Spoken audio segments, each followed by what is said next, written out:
We have to create the right vibe, the energy, and everybody at the organization has to feel so privileged to be here. It's no other way.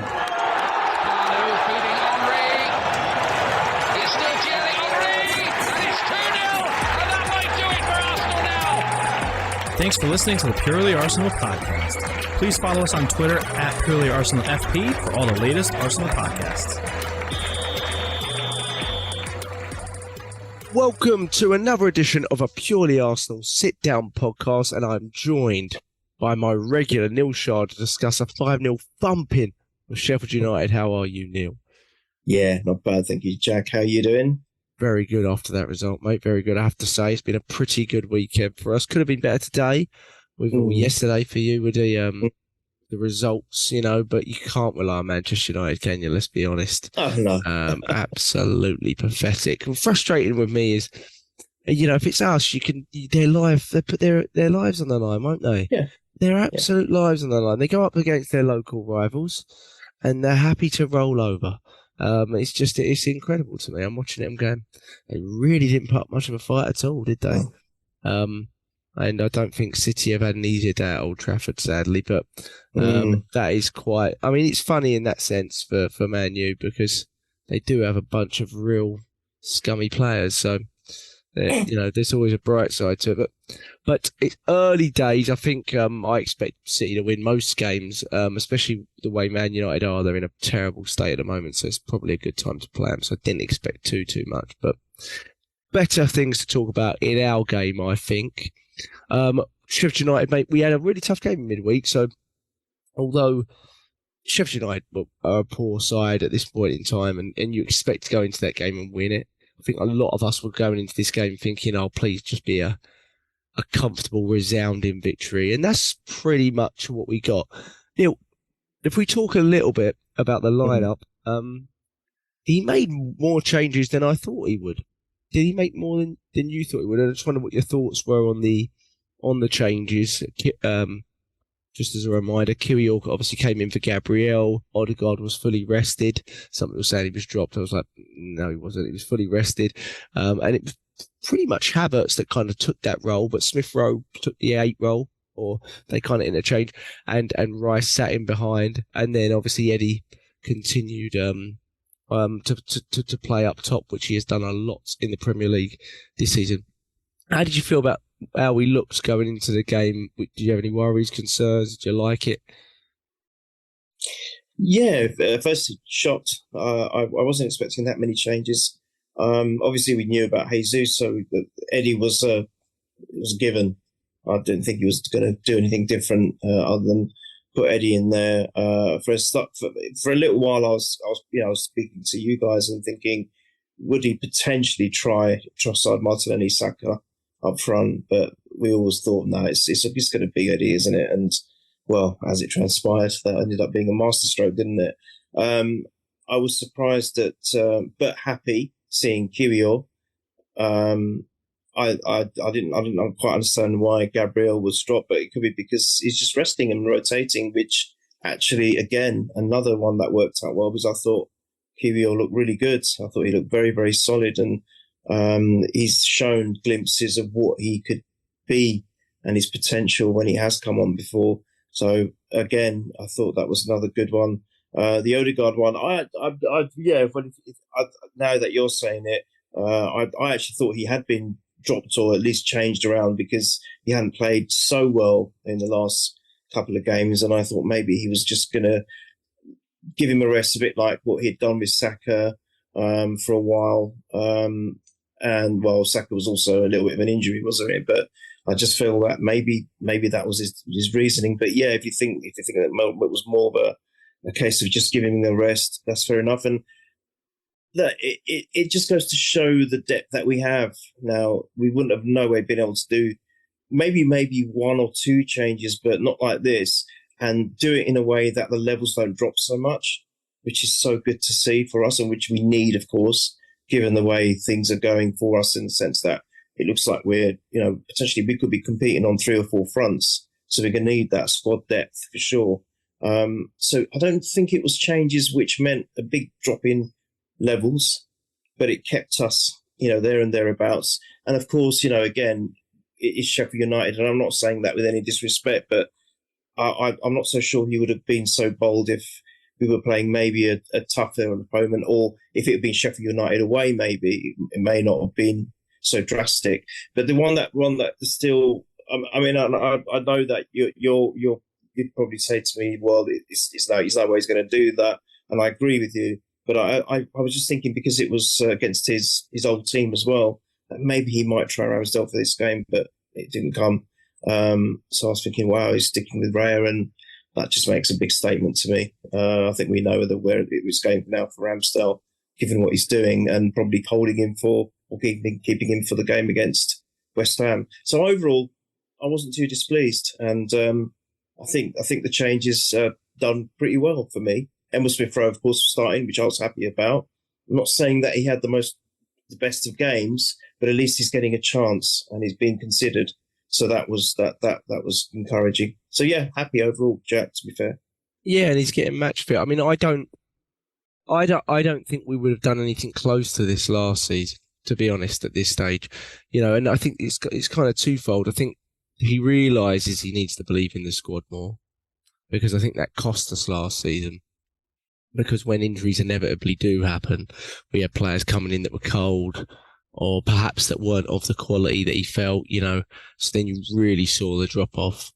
And he obviously saw this as a perfect game to use some of those players that he probably knows he's going to need at some stage this season, whether it's January when the international pick up again, or just because injuries seem to happen. And we've had a lot of injuries now. I mean, we haven't discussed the Seville game, which was a fantastic win for us.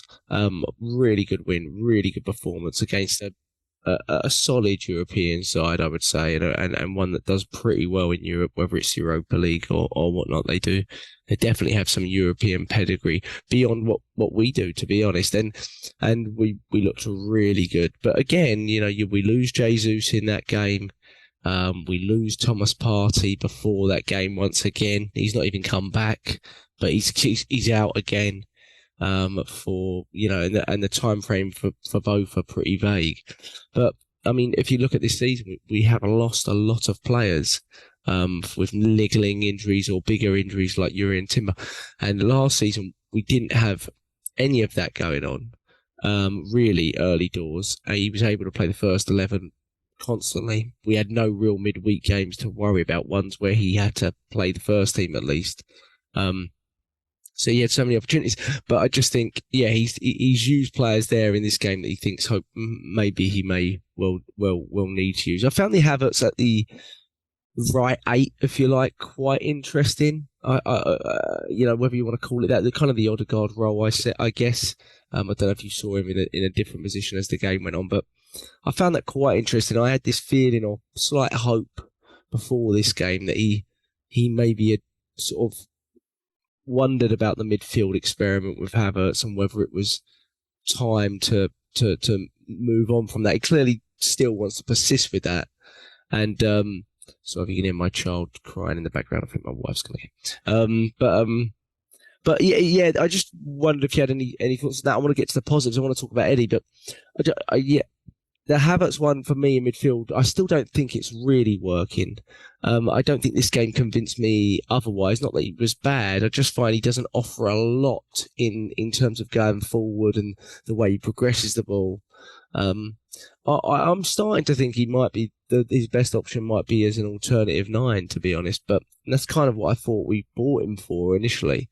I do find it quite interesting that he's decided to spend 65 million after having Xhaka there for so long and basically being quite frustrated with Xhaka, right? He came out and said like a year ago that he kind of gave Xhaka an ultimatum that he needed to change what he was doing from the 8. I just found it quite interesting that he decided to buy a left 8 that hadn't played there for 3 years and use that money that way. It's quite a bold move. Where are you at with the midfield and Havertz? Are you like me and quite impatient with it? Or are you willing to see it ride out and see how Arteta does it because he's kind of earned that trust from all of us? It's a difficult one, and I think I completely get where the argument for being impatient has come from, or comes from, of course. You expect a player by now who's had Premier League experience already. It's not like he's come from overseas and has to take that time to adjust the pace and the figures and the understanding of how the Prem works. He's already been there with Chelsea. So, it doesn't make sense that why is it taking so long for the lad to settle in or find his feet in a position that he might have been brought in for. I think I didn't really see much else. I don't know if you did, but I didn't see. I tended to see him more on the right hand side from memory. The bits when I picked up on him, I did look at him and see what he was doing. For example, there was a couple of one-on-ones which I thought he was a lot stronger with. There's a couple of off-the-ball movements in play that he did to help his other players to get into right positions and collect the ball. For me, he was a little bit better than before. I'm not saying he was outstanding. That's the thing. Whatever he's done hasn't been out of this world. I mean, there's been times where he's been in position and he's done things more recently where you think, that's not bad. He didn't have a bad game. But it's just been at that level for me. He hasn't been, oh my God, look at Havertz. Yeah, he was great for that layoff for the Martinelli goal a few games ago where Tomiyasu headed it down. He was good and a couple of other games, I think it was, where we thought that was a much better or improved performance. But he isn't at the moment at the point where you think, wow, now we know why Arteta's brought him in. I haven't had that wow factor from him yet. However, I still got some faith in him, Jack. Whether it's misguided, whether it's delusional, I just feel there may still be something with him, but I don't know where. That's my thing. I don't know what position it will be in. Now, obviously, when he played in the 9 against City in the Community Shield, was it? I thought he had a much better game. And it was actually in the 9 that he came on against City. Well, kind of. When he came on and laid off Martinelli. Right. So you think that, why isn't he sticking with that role? So there is that. But I think you're right. I think because Arteta can be still a little bit stubborn about things. And if he's thinking, I brought him in for a midfield position, that is exactly where I'm going to make him play. Yeah. And that is exactly where I want him to excel. I think, look, I know, again, I'm probably just making excuses with this, but we still haven't lost a game. We've only lost the one, haven't we, against Lens. We're still, up there in the table, and it's not a catastrophe yet. It's not like, I know it was in the beginning where we were struggling and he was doing all this experimentation. That I didn't agree with. No, that was wrong. And especially if it was to try and bed him into the team, that was wrong. I did not like it. I think I was quite vocal about it in the beginning, and I think you guys were too. Not playing Gabriel, having a party play this inverted right back, absolutely nonsense and ludicrous. If that was all to help Havertz settle in, that's ridiculous. However, if he doesn't do that anymore, I don't mind sticking with him. But again, I don't know whether he should be a starter. I keep saying this. I think he should be coming on as a sub, giving him a chance. If then it doesn't work out, say by, I don't know, January or December even, then maybe we need to address it more seriously. But the thing is with Arteta, ain't going to change, is he? He's not going to. I don't think he's going to. Yeah. Right. But what is impressive, I mean, you say that, but since he made the error against Man United where Rashford scored, he's not played in another really big game for us. I mean, he hasn't started Chelsea, City, Tottenham. He didn't start any of those games. So he's obviously seen that it's not working, whether he says it or not. He's seen that it's not working. I think the frustration for a lot of us is that left 8 position is kind of unidentified. I don't know if that's the right word, but it's not. None of us really know how we're going to approach each game. I'm sure if Thomas Partey was fit ever, it would be a little bit easier for us, and we just kind of see Declan Rice there. But as you saw in this game, as we sort of get onto the game a little bit, Declan Rice, you can play him in the 6 or the 8, and he pretty much comes out as looking as the best player on the pitch, really, or one of. And that's the versatility that you've got with him. I think he's got a lot of potential in the left 8 position, Declan Rice, to be honest. I mean, you've seen him already turn up with some goals, and he's mostly played in the 6. But I think you've also seen that he's got quite a lot of potential going forward, just because he can cover a lot of ground. I think he's quite good when he gets to the box, and he actually looks a little bit more natural than Kai Havertz to me in that position, which is kind of crazy to think. But it'll be interesting. We do have other options at the left 8, Smith-rowe being one of them, Vieira possibly being another one who's kind of sort of fallen down the pecking order a little bit. But in this game, I mean, they sat so deep. Well, I guess we should expect them to. I think there was a stat going around that said we faced the lowest block teams out of everyone in the league more than Man City. I'm not sure what the level was, but that's saying something if we're facing teams that are even a lower block than us, lower block than City do, and that's probably a sign of how good we are becoming in terms of our system. But it did feel a little bit static, a little bit subdued early on, and I'm sure, like you, I was getting a little bit frustrated. But the team doesn't appear to be, Neil. We as fans, especially in league games at the moment, because there's so little room for error, I think I don't know about you, but I'm sitting there from minute 1 and I'm frustrated. Like, you know what I mean? Like, I'm sitting there and I'm going, oh, come on, we've got to get goal. Like that kind of thing. And it's unlike last season where it was all new and fresh, and you were so excited, you were riding the crest of the wave. This season, there's always this weight of expectancy, despite the fact we're going up against the likes of City, and it does feel that way, doesn't it? It's like, you take this huge sort of sigh of relief if you get the first goal, and you can kind of relax a little bit. And it came around 30th minute-ish, but before that, we hadn't really created a ton, though completely dominant. But again, it's Declan Rice, mate, that picks the hole. But we do have to talk about him. But we also have to talk about Eddie Nketiah, who ended up, and me and you would probably be the most critical of Eddie Nketiah on this podcast. I'm sure James is upset that he's missing this one, because he would have been able to throw it right into our faces and us eat a big giant slice of humble pie. But he was rightly man of the match, and it was a perfect striker's hat trick. And just talk me through the first one and his performance now. Yeah, I do feel sorry for James not being here, because this was made for him, this podcast. Tailor-made. He could have just sat here and just spoke about Eddie for an hour and a half, and it would have been, that's it, perfect. I completely take the humble pie, the egg on the face, 100% all day long. And I don't mind it. I love it when players prove any of us wrong. Because at the end of the day, Jack, what do we want? We want the best for the club, don't we? We want the best for the players that play for the club.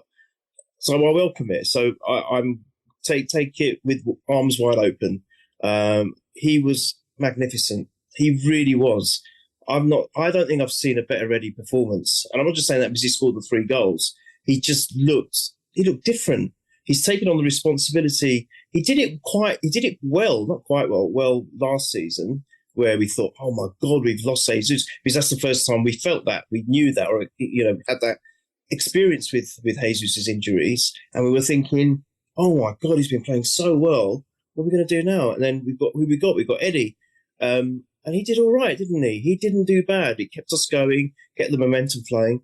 And again, it happens when we're thinking, because I thought after that spell when he was covering for Jesus last season, going a little bit further forward in the season, I started thinking, oh, it's same old Eddie again. He started dropping off. He started becoming a bit indifferent. So then this season, my expectation, or when it happened now, after the game against Sevilla, I thought, oh no, it's Eddie. We've got to rely on him. But to be honest, he was magnificent.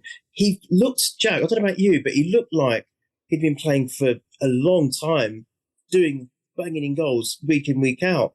He looked so comfortable and so assured. It was fantastic. And look, even just the first goal, I mean, all 3, I might go out on a limb here and say a little bit something controversial. I think that was one of the best Arsenal hat-tricks I've seen.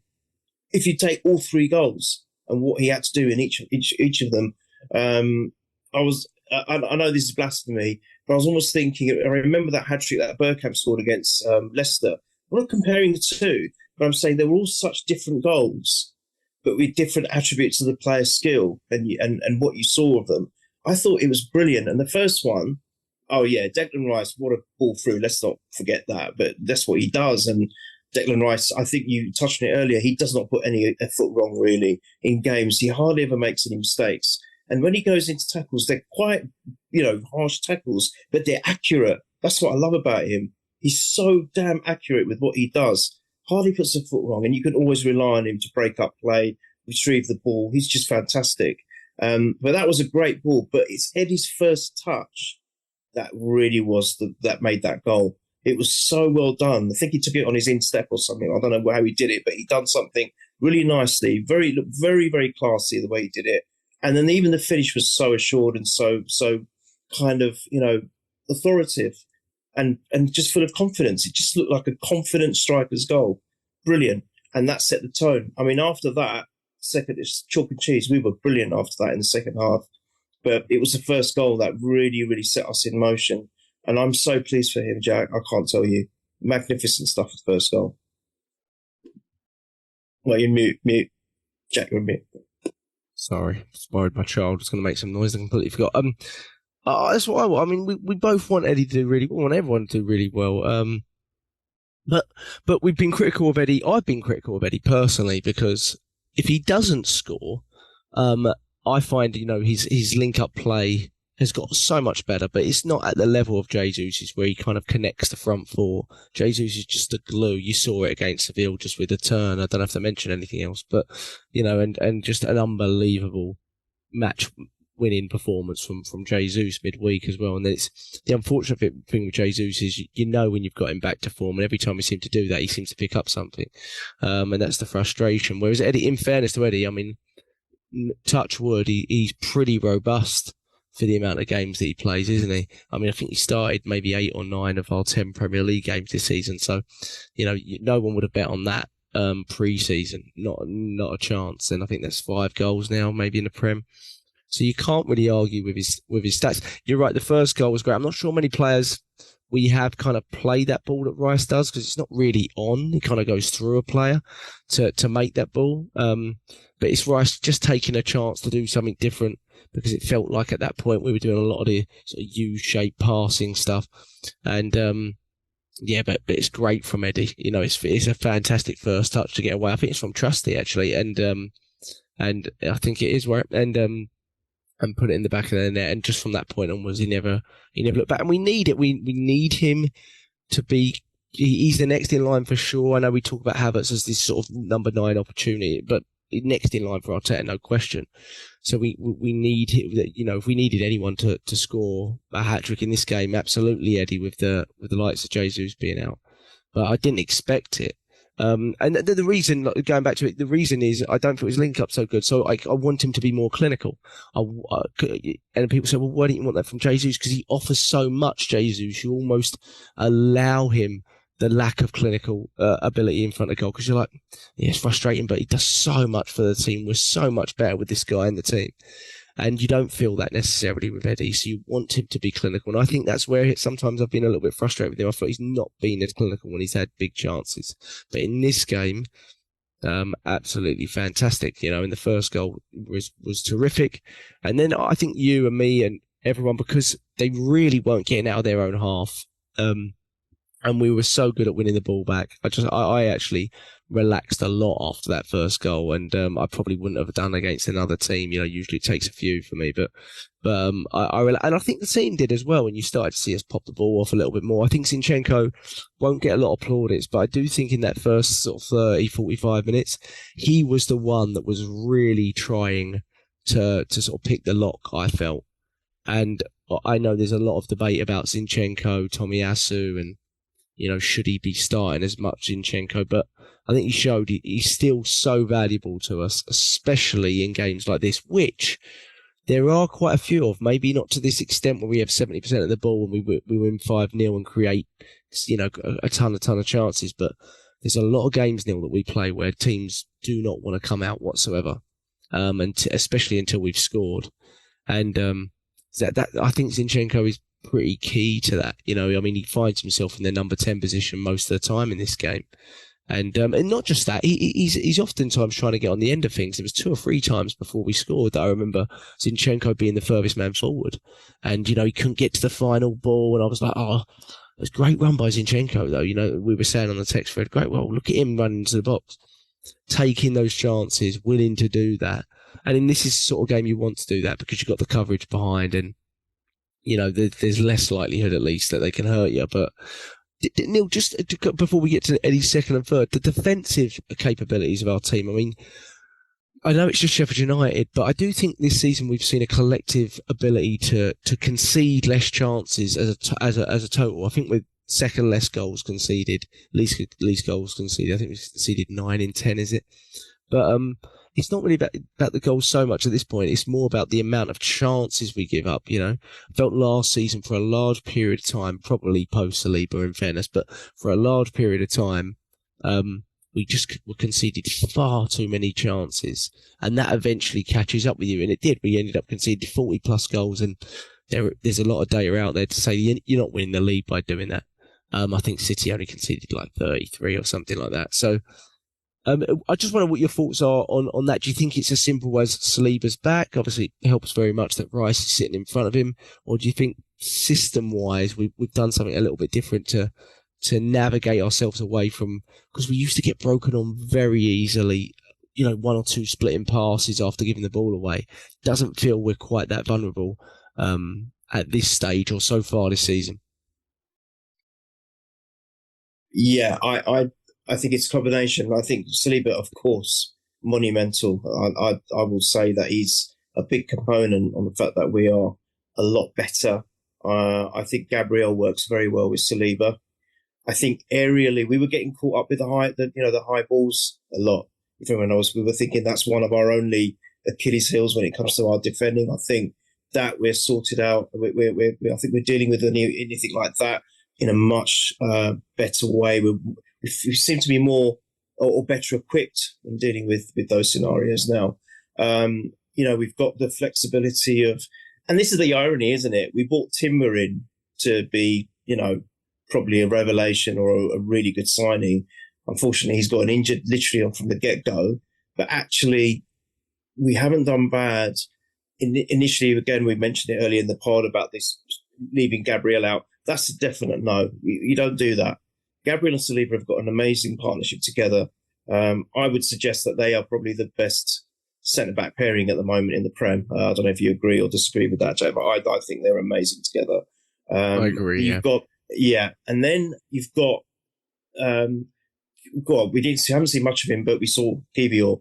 I thought he was outstanding, Jack. I thought he was solid, didn't really do much wrong.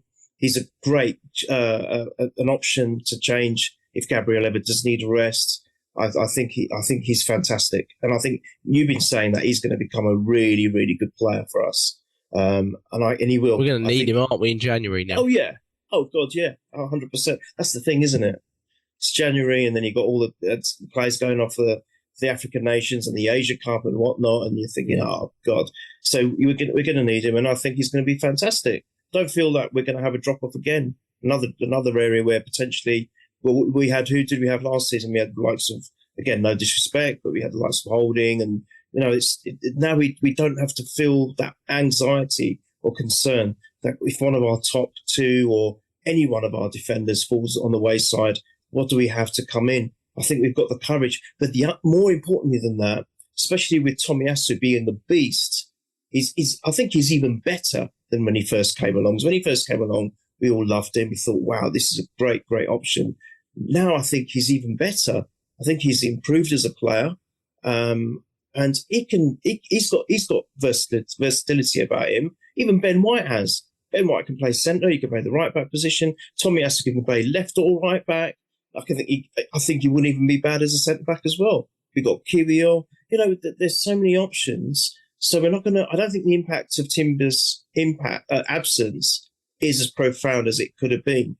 I think defensively we're a lot better. We're a really good unit, and I think it is a combination of Saliba and the fact that we've got options, and I think that they're just playing really good together. I think they're really playing well, and we're going to be a hard team to break down.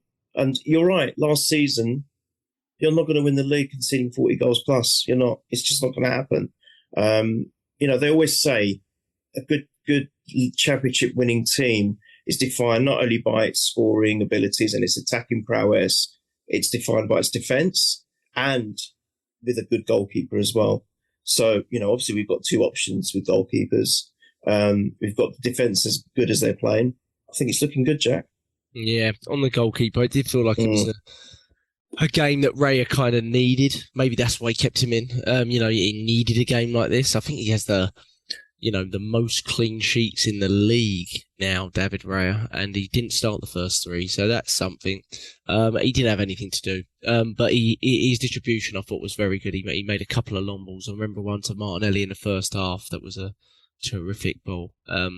So hopefully, this builds is because we had a big debate, didn't we, on Raya last week, and we need him to be our number one. We need him to show that he is a level up, because he's going to be picked by Mikel Arteta. So we really need to support that and believe that he's going to be. I think he's got bags of potential, and I think he could be really good for us. So what that means for Ramsdale, maybe as January approaches, we may have to discuss that again. But I do think Ramsdale will get the start midweek, that's for sure. And I think there's a Brentford game in November, but beyond that, I'm not really seeing the minutes for him. He seems to be completely back in David Raya here, as you expect once he came in. I don't see the benefit to flipping now.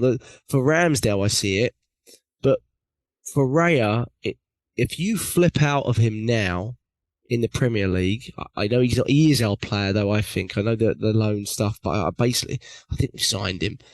So I think for him, it kills the purchase of it. It says, I don't know where you go from there, because all this rotation stuff, I just never believed it really. You never seen it with a number one goalkeeper.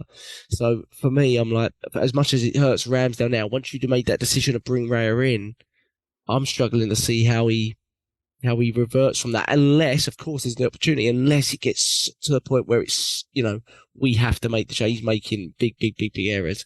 And I think some people argued maybe we got to that point yet. Obviously, you saw the punch against Sheffield, which was very lucky from his side, to be fair, which was frustrating because I think he'd had a good game up until that point, to be honest. I do. I thought he had handling. He had made a couple of terrific saves in that game against Seville. So it's an interesting one. It's a very interesting one. But I think, it's tough on Ramsdale. It's ruthless from Arteta, to be fair. It's very, very ruthless. But nothing surprises me with him. He is an absolute ruthless psycho, as I always say. He's a loony. But he does it for the benefit of the team. Then he does it for the benefit of the team. But yeah, Neil. So we're 1-0 up, I think, come half time, and then second half again, lovely sort of striker poacher's goal from Eddie into the top corner. Not an easy finish, to be honest. Their goalkeeper, I don't know what he's doing, flapping all over the place. Hilarious it was. And then, but the third is the pick of the bunch, and the third is surprising. I mean, if anyone's, I don't really recall Eddie scoring a goal outside of the box, let alone a goal like that. And lovely for Smith-rowe to get on the end of an assist there. Felt, to be honest, from my perspective, Smith-rowe and Havertz felt a little bit on the fringes of everything that was going on.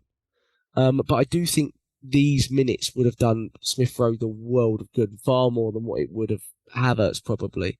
And maybe we see the benefits of that in midweek. Who knows?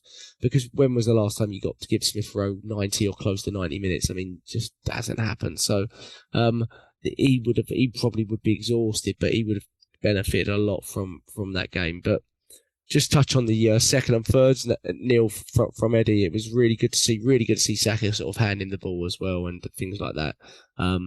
Just a brilliant day for Eddie. Absolutely magnificent, wasn't it?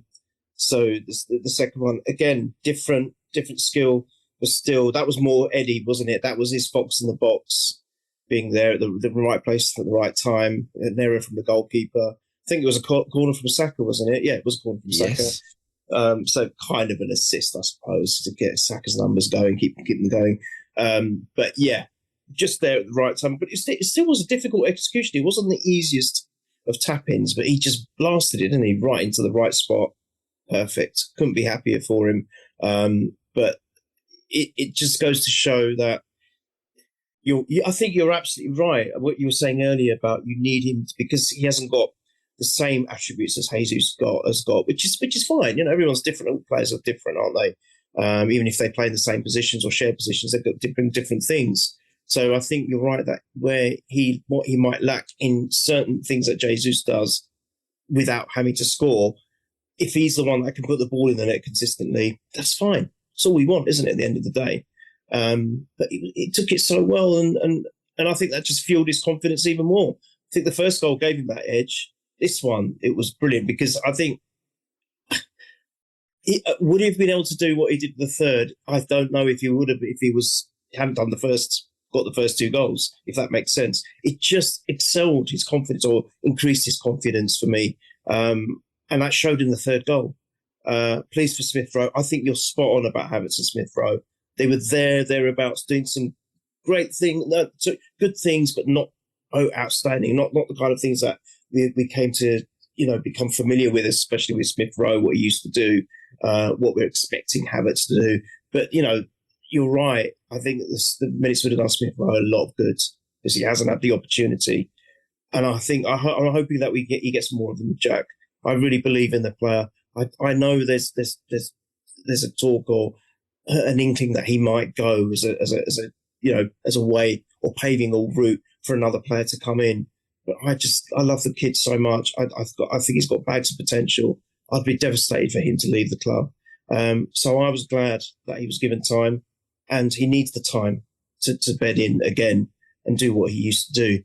But anyway, moving on from there, the third goal was fantastic. So I was sitting kind of behind the nets on the other side, and all we saw was this arrow, this shot just curl in to the corner. And again, it was one of those moments that initially the crowd were like gasping. It literally was like, whoa. And then the eruption of noise. It was incredible. And then we were just waiting for it to come on the replay because we didn't get that view, side on view, if you like. Oh, what a goal. What a brilliant goal. And it was just perfectly executed. There was no goalkeeper was going to save that. It just curled slightly. It just was beautifully delivered. Oh, I was so pleased for him. And then the fact that, that gesture that he got the captain's armband as well. And he made good use of it, especially at the end where, sorry if I'm playing a bit forward, but he was like pushing, like Odegaard did. Who was it with that? One of the academy players. Yeah, it was Havertz, wasn't it? Yeah, and the academy player, wasn't it, I think? Or the reserve player. Pushing them forward, say, look, you take some... Oh, sorry, I thought you meant for the penalty. Yeah. Oh, yeah. Do you remember? And that was Wanyeri, nice. Yes, it might have been Sago Jr. this season at Brentford, yeah. That's it. That's the one. And it was very akin to that. And he did that for Tomiyasu, saying, go, you deserve it. That was nice. And that shows me that Nketiah, he's shown. I've seen him in a different light, Jack. I've seen him in a different light. I'm well prepared to take all the criticism to say, you say he's this and he's that. No, good. I'm pleased for him.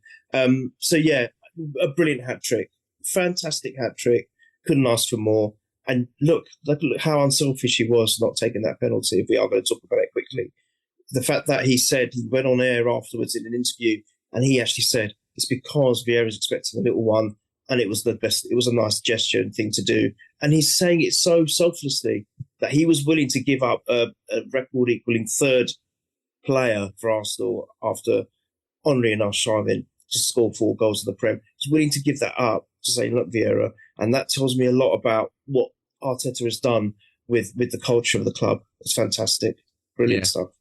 Yeah, no, and you can't underestimate a striker in form that's scoring goals. So, when I saw it, I was like, this is a huge benefit to the team because Mikel Arteta has huge faith in him, and I've never doubted that. And I've also never doubted sort of Eddie's desire or work rate, or I think he got criticised in midweek for that actually, which was quite interesting. He got criticised for being a bit clumsy, but also not not giving the energy that he typically does. And I felt when I saw those criticisms, I was like, actually, that's quite rare for Eddie to see those sort of criticisms. Usually, it's about the quality on the ball. Oh, he was loose with it. He didn't connect us as well. He was on the fringes, but. Not rarely is it effort or desire and work rate. I don't really see that a lot from Eddie. I feel like he gives almost too much sometimes. That's why he falls into these challenges. He wants it too much.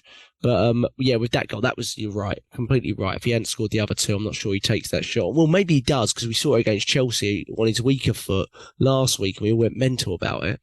But but he certainly doesn't take it on with that sort of connection, that sort of ability to be lethal. And it just, as soon as he took it, you knew it was going in. But it was a fantastic strike, rounded off a perfect performance for him. Absolutely man of the match, deserving of it. And just go back on Smith-rowe, they were on the fringes. They had the least touches in the game, Havertz and Smith-rowe, other than Saka, who was also a little bit quiet for Saka, and he has been since he's come back from injury, and that's something to sort of keep an eye on a little bit, because we want him to get up to form. I don't have any concerns on him, just like I don't on Odegaard, because you've just seen it too often, but definitely want them to come into form, you know. But yeah, at that point, brilliant. Got the penalty on Vieira. I think we could have had a penalty on Eddie before it, to be honest. I haven't watched it back again, but I think it might have been. I think it might have been Trusty on that one too. And they got a little bit lucky. But this one, it was actually a terrible tackle. I don't know why it took them so long to review it. It was maybe it was because it was on the line. But the fact the ref missed the foul in the first place is a bit worrying. He was watching right over it with studs down the back of the Achilles. It's a terrible tackle, to be honest. He ended up booking him, in fairness, which he could have just given the penalty. So I guess that's something. But yeah, lovely to see Vieira. Interesting for me. I would have personally preferred to see Vieira in the Odegaard role. I think he's the most natural successor to Odegaard's position. Left-footed, likes to be on the ball a lot, creative. I think, you know, I always see sort of Smith-rowe as that sort of potential left 8, but Vieira as that potential, you know, 10, if you like, if Odegaard is out. I don't really see the attributes from Havertz, to be honest, Neil. That's why I find it quite interesting. You know, I don't see, he's not a high touch. Odegaard's probably one of our highest touch players, always on the ball, always wants the ball. Havertz is the opposite, really. He likes to get on the end of things, so he doesn't really want the ball at his feet that much. He often plays the way he's facing, plays a little bit safe, and it might be something to do with his confidence. I'm not too sure with that, but yeah, interesting. But like you said, he's going to persist with the Havertz thing, but I think I'm starting to believe that I'm not certain he's going to persist with him in the midfield from the start, at least. And that creates opportunity for Smith-rowe, you know. The left 8 is a big sort of talking point at Arsenal at this, and he's definitely one of the. He can put his name in that. He has a big performance on Wednesday, Neil. If Smith-rowe goes out there and has a big performance on Wednesday, gets a goal, starts showing, you know, sort of 21, 22 form, you're suddenly going, maybe we start him in a Premier League game again. You know, that's where we're at, I think, with the left 8. It's very open, especially with Thomas Partey being out. It's very, very open, you know. So it's quite interesting. But great to get Odegaard full 90 rest, Gabriel full 90 rest, and one or two others some less minutes. Got to take Saka off early, 70th minute. That's rare, you know. All this stuff I was watching going, yeah, as much as we started so good last season, I don't recall any of this happening at any point. I don't recall any, and being able to still win comfortably, you know. That I don't recall it, and I think he's learning. He's learning how to rotate. He's learning how to protect the players a little bit more. And to be honest, I mean, Partey injured, but you can't blame the manager on Thomas Partey's injuries anymore. You just can't. He didn't even play him. You know, away at Chelsea and home to City, everyone was going, "Where's Thomas Partey?" Then he gets injured anyway. What my rule on Thomas Partey is it doesn't matter how much or how little you play him. He's going to get injured anyway. It's inevitable. Sadly, he's in the Kieran Tierney stage, you know, where, and I just feel Arteta was probably looking at him going, "You're not in my plans anyway because I can't rely upon you. So I'm not going to rush you back. Because I can't think of how to fit you in at this point because I don't know if you're going to see through the game or pop out of the game or whatever. So I think it's becoming harder and harder for us to plan with the thought of Thomas Partey being a part of things. My rule, as I was saying before he got injured, I was like, if he is truly fit, play him whenever you want, for how long you want, or for how little you want, because he will get injured anyway. That seems to be his Arsenal career. He just seems to get it. And it's the worry with him is it's all similar stuff. It's the groin, it's the muscle strains everywhere. Groin, quad. They say it's different, but they're all similar injuries. We don't see it. You know, Aaron Ramsey went through this and he never really recovered from it. And I don't think Thomas Partey is either. I hope if we can get him back for his usual 25 games a season, I think we'll all be delighted this season because he's barely played already. So that would mean, we'd get him back for a big chunk of it. And he is still so good when he's fit. But you just can't rely upon him physically, And Mikel Arteta, once he can't, he ends up just shunning him anyway. If he can't rely on him physically, he just look how long it's taken Smith-rowe to just sort of, he just probably thought, I don't know what I can trust your body to give me. He doesn't love people being injured on a regular basis, which is fair enough, I guess, especially when it doesn't seem like it's anything to do with specifically what we've done with him. But Tomiyasu's goal, Neil, obviously not skipping too much over Vieira's penalty. It was a lovely penalty. Great to see him get another goal this season. But Tomiyasu's first goal, I didn't realise his mother had passed away. He kept that. I mean, not that he has to say anything about it, but I was quite, choked up for him, to be honest, when I saw his post, because I was like, well, he's not said a word about that, has he? But he topped off a fantastic week. He was the man of the match in midweek for me.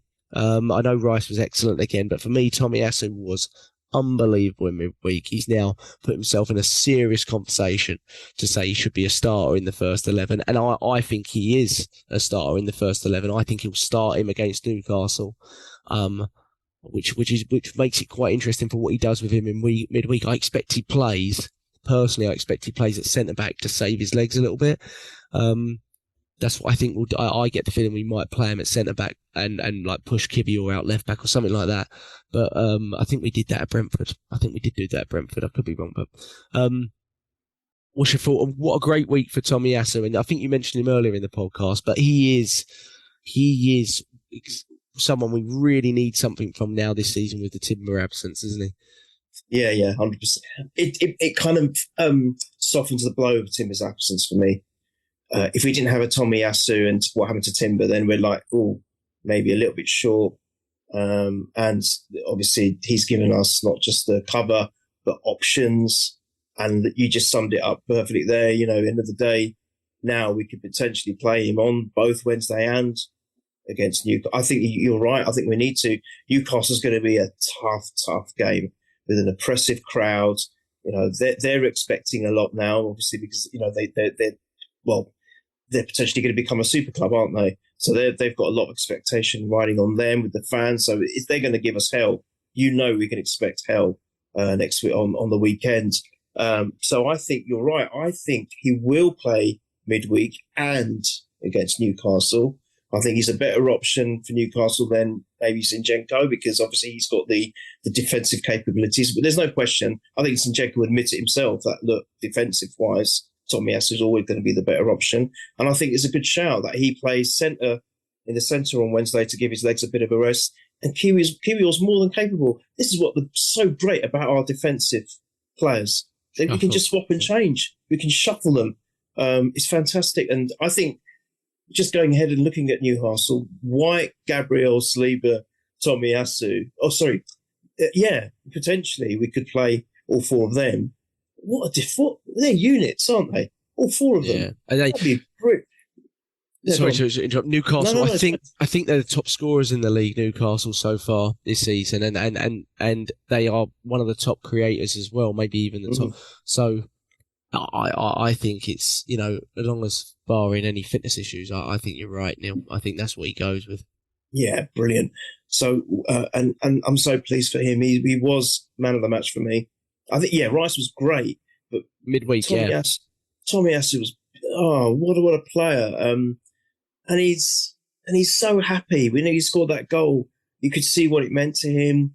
He's one of the few now left, isn't he, that hasn't scored. I don't know who's left now in the defensive lot, but I think most of them have now netted. Yeah, Kiwior has, I believe, but he's not played much. So Tomiyasu's had a fair amount of games. Yeah.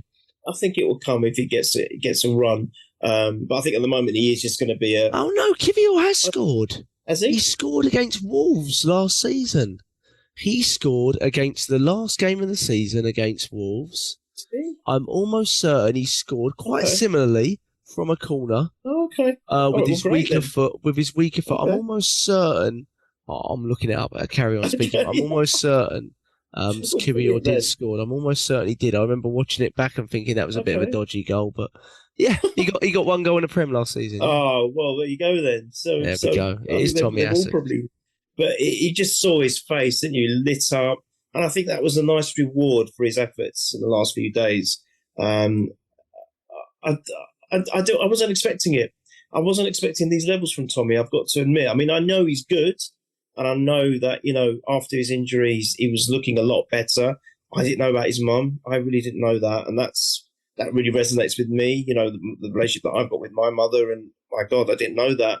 So if that's giving him a course, if you like, to do well and make her proud, I'm so pleased for him. I'm so pleased for him on that level, and he just seems like a really nice guy. Do you remember the game that did we lose, or was it the Lens game where he came out and he berated himself? Not many players do that. He said, I should have done better for that goal.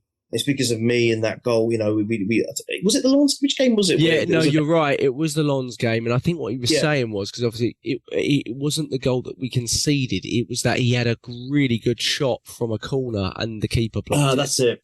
And he said, I should have scored it. And he's very harsh on himself. Yeah, which is very self-critical. But yeah.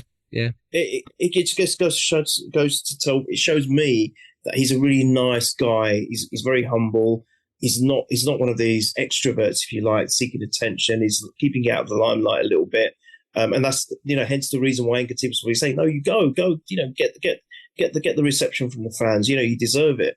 And that tells me a lot about the character of the player, and I love it. I love people like that. I just think that's nice. He's very grounded, and he the way he carries himself with a lot of humility for me.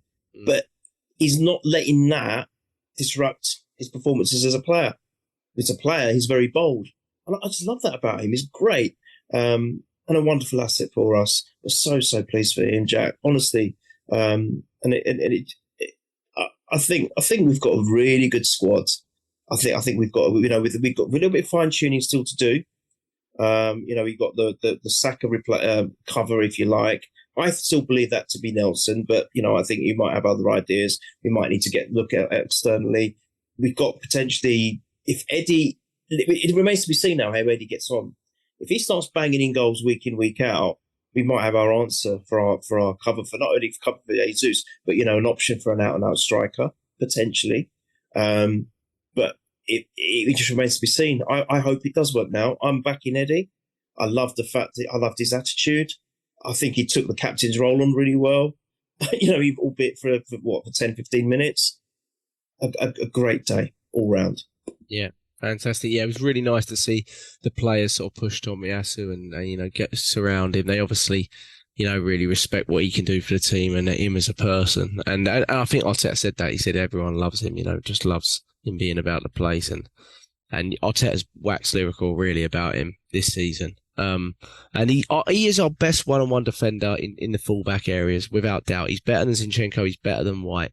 You want to shut down a player, you put Tomiyasu on the pitch, and 9 times out of 10 he'll do it. He's just so good one-on-one, so good one-on-one, I think. And against Chelsea we were off a little bit, 2-0 down. He came on. Sterling, you never saw him again. And he was trouble in the first half, Sterling, and he just shut it down. There was a point where Sterling was trying to turn him, and he just stepped right in front of him, and Sterling was like, didn't know where he came from. But he's really good. And I think what get underestimated is his ability on the ball. I think he gets a little bit underestimated as this sort of shut down defender. I think he's a little bit underestimated on the ball. I think he can do a bit on the ball. He gets forward well. You saw it for the City goal. You've seen it. I think he's quite comfortable on the ball. He's 2-footed, which is really not that common from those sort of positions. I like him a lot. I really do. And the weird thing with Tomiyasu is when he came in, and he was a revelation, he came in as a right back. But now I'd almost rather watch him anywhere else but right back. I'd go left back, and if we lost one of our centre backs, I'd probably go centre back. So what I said, I think Mike, or maybe it was James, who asked me about January window. I said, if we get someone defensively because we're going to be short, because Tomiyasu's going to, I would look at a right back, because I'm quite comfortable on the left, and Timber is probably going to play more on the left back as well, the way we started in the season. So we're strong there. It's the right back or the right centre back, because Saliba and you don't really have direct coverage. You push White in, so it would be like right centre back, right back that I would look at, which is quite interesting, really. That's the area of depth that I probably worry about a little bit more. But all of his games recently, I've watched him. I've felt like he's been way more comfortable on the left, and looked really, really solid at centre back against Brentford and for his national team, obviously. But no, overall a terrific performance. Eddie was one of many good performances. I thought Rice was fantastic. The centre back pairing, again, like you said, they didn't have a lot to do, but just they're so smooth on it. I thought Martinelli as well. I felt this against Chelsea, actually. I don't think we really got any plaudits because we were so poor when he was on the pitch, but felt Martinelli was the main one really trying to do stuff. And again, in midweek, Martinelli was fantastic, wasn't he, with that finish and the pace he has to run away from people. He allows us to play a counter game, Martinelli. Saw him go down in this game with an ankle issue. He kind of rolled over on it, but then continued, didn't he? We really need him for games like Newcastle, because they will attack us. They won't sit back in like a Sheffield United. And hopefully there will be opportunities, and he is our breakaway opportunity. We need one more like that, really, to be honest, but he is our elite speed on the break, if you like. And he's so important, Martinelli. He's so fantastic. But Neil, a fantastic win, 5-0. Obviously the big teams around us all 1-2, but we kind of expect that at this point as well. It's early in the season that it does our goal difference a world of good. We've had a few low scoring games this season. So the Bournemouth game and this game, really, really, really help. Big week though ahead. West Ham. How much would you, just on the West Ham game? I wrote out my lineup because I was thinking about it. I don't usually write lineups for games, but for this one, I was thinking maybe I can think about it a little bit. Just wondered, would you heavily rotate, or would you prioritise midweek a little bit? Would you like to see some of the first choice players? Where would you place it in your priorities? From memory, after seeing what you wrote down, I think I'll go with that. So if you want to have a quick shout out with those players, just before you do that, Jack, I want to mention one thing about the game. Yes. Ben White's effort was superb, by the way. It was a great save. That was a really from the edge of the area. Yeah, it was a really good effort. So I just wanted to mention him as well. But yeah, your lineup, I think I agreed with it. Yeah, my lineup, just to reiterate, my lineup was Ramsdale in goal, obviously. I actually put the back four that I think he'll play. I'd love to get White a rest, but I'm not really seeing how we do it with the way I was saying it. So I think he'll go White, Tommy, Gabriel, Kiwior. I do think there might be an interest of does he use Zinchenko, because I don't expect Zinchenko to start the weekend. So do you use him midweek? Do you not? I don't know. I'll go Jorginho at the base, but wouldn't be surprised to see El Neni with him or instead of him, because I think Jorginho has a good chance of starting away at Newcastle as well. I'll go Vieira, Smith-rowe, Nelson, Havertz at the 9, because I think Eddie, he's going to start, isn't he, now against Newcastle? So, and he's played a lot of minutes this season, Eddie, so get him some rest there. I think he's going to play Havertz in midfield, to be honest, but I'd like to see Havertz at the 9, and then Trossard on the left wing, who probably was unlucky to not start against Sheffield United, to be honest, Trossard. And I think that's a solid team. I think West Ham will go strong because they prioritised cups in the recent years, haven't they? Really, I mean, and I think my dad mentioned it to me. He went, Jack, I think it's almost certain the 3 or 4 teams that are going to go down this season already. And I said, yeah, you might be right. In sort of, Sheffield United and 1 or 2 others. He said, I wonder what that means to the teams that would usually be around the bottom half. Will they play more expansively? Because they almost don't think there's a risk because there's 3 or 4 teams that look so bad. And I went, oh, that's quite interesting. Hopefully that works to our benefit and people actually come out of their deep block a little bit more, because, who cares if you finish 15th or 11th, do you know what I mean? Like that kind of stuff. But I don't know if that'll be true, but I think West Ham will go pretty strong. Personally, they don't have a lot of. Okay. I mean, they do have Europe though. They do have Europe, and they had a tough loss yesterday, didn't they, at home to Everton? But I think they'll go pretty strong for it. They don't. Yeah, I expect they'll kind of prioritise the League Cup a little bit more than us. And I think it's a tricky fixture for us really, in the sense that we will rotate heavily. So I don't have huge expectations really on midweek. I'd just like to see these sort of players that are on the cusp of the first team get a really good performance in. I certainly don't think I see a Sago Junior like inclusion for this one. You know, like that youngster's popped in there. Maybe they're in the squad, but I don't think I see it in the first 11, to be honest. But maybe in the squad. And then obviously it's Newcastle away, which is a massive game, massive game. So what's your predictions, Neil, before we go for West Ham away and Newcastle away? What's your predictions in your first score? I think given the lineup that you just cited there for Wednesday, there's no reason that on paper we shouldn't do anything but a win. I think that West Ham are going to be tough. It's a London derby and it's a cup game. It's not going to be easy, but I think overall we've got a good record against them. We always have had, and that is including in the cups as well. And so I'll go for score wise it's difficult, but I'll say 3-1. Given that we're going to tinker with the defence a little bit, I'll go. No, actually, no. I'm going to go for a clean sheet. Believe it or not, I'm going to go 3-0. I'm going to be bold. I know it's their ground, isn't it? I don't know. I think we'll do all right. I'm going to really put my faith in Smith-rowe to shine. I really am, and I really want him to. I think he's going to make a massive difference. And who knows, if Havertz does play that role that you suggested, it might be perfect for him. Let's see. I'm going to go 3-0, and I'll be goal scoring 3-0 Trossard. 3-0 Trossard for Wednesday. Is it Wednesday? Yeah, it's Wednesday. Yeah, Wednesday. The Newcastle game. Oh God, that's a different kettle of fish. Again, I hate doing draws, and I never do a loss. I'll never do a loss. Hate doing draws. I'd like to think we're going to win, but I will take a draw. To be fair, I will take it because I think it's going to be a really tough game. However, they have got a tricky European tie, haven't they? A few days after. Oh, after, yes. And they play Man U away in the week. Right. Well then. So that could fall in our favour, maybe.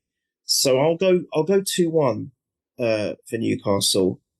And I'll say, I think, it sounds really stupid, I think Saka needs a goal. So I'm going to go 2-1 Saka, Newcastle. Yeah, I think it does need a goal. Okay. I'll go 2-1 midweek. Maybe we'll sneak it, maybe. I'll go Trossard as well, actually. I was going to say Trossard for that one. Okay. And I'll go 3-2 then. I'll go 3-2 Newcastle. Oh, can we nick it that way? And I'll go Odegaard. He's been carrying a little hip injury. Mikel Arteta mentioned after the game. He was in the squad, but he's been carrying a little hip injury for the last few weeks. Might have something to do with he's been a little off form the last few weeks, but hopefully we rest him midweek. I don't see any need to really include him in the squad either midweek, to be honest. Get him a full rest and hopefully he's back starting. I think it will be against Newcastle, to be honest, because that's going to be it's going to be a big game, isn't it? Really big game. So, I mean, a lot of my focus is on that one, to be honest. I never really know how to feel about the League Cup, but if you can rotate the team like that and get a win, obviously you perfect, yeah. But the likes of the players that you're looking at, can they get themselves into this first 11? Trossard, Smith-rowe's, people like that. I'd love to see them perform. So, yeah. Can I just mention, and we have to mention it? What an outstanding performance as it transpired against Sevilla, because that was potentially a very difficult game, wasn't it? Yeah.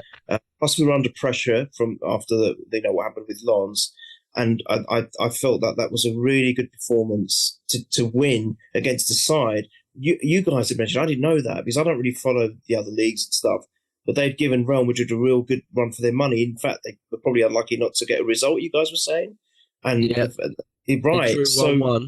And exactly, and they could have won it. Yeah. So to go there and we've got just that Jesus, and I mean the goal, the assist for the goal, and his goal. Fantastic. That's why it hurts. That straight after that he's injured. It's just like, why? Yeah. It really hurts. He was there really cheering Eddie on. I saw him in the locker room after the game. I presume it's relatively minor, but minor still doesn't mean he'll be back for Newcastle, because hamstring injuries don't necessarily clear up that quickly. I mean, it'd be fantastic to see him in the group, but I'm not really expecting it at this point. But Arteta's been pretty vague on time frames and stuff like that. But yeah, great performance. You're right, Neil. It was really, pressure was on, and it still is a little bit. But you're now sitting top of the group. There was a draw in the other game. I think you got 2 home games to come. So if you can win both of those, you're there, aren't you? And then you can relax for the final game. But you got to take those seriously and win the first one first of all. But yeah, like you said, it puts us in a really good position. Whereas at Newcastle, they got beaten at home after a great performance against PSG. So now their group is truly the group of death. I mean, everyone's just all over the place, and they've still got to go away twice, I believe. So that's it's tough for them, and whilst we have injuries, they have a couple too.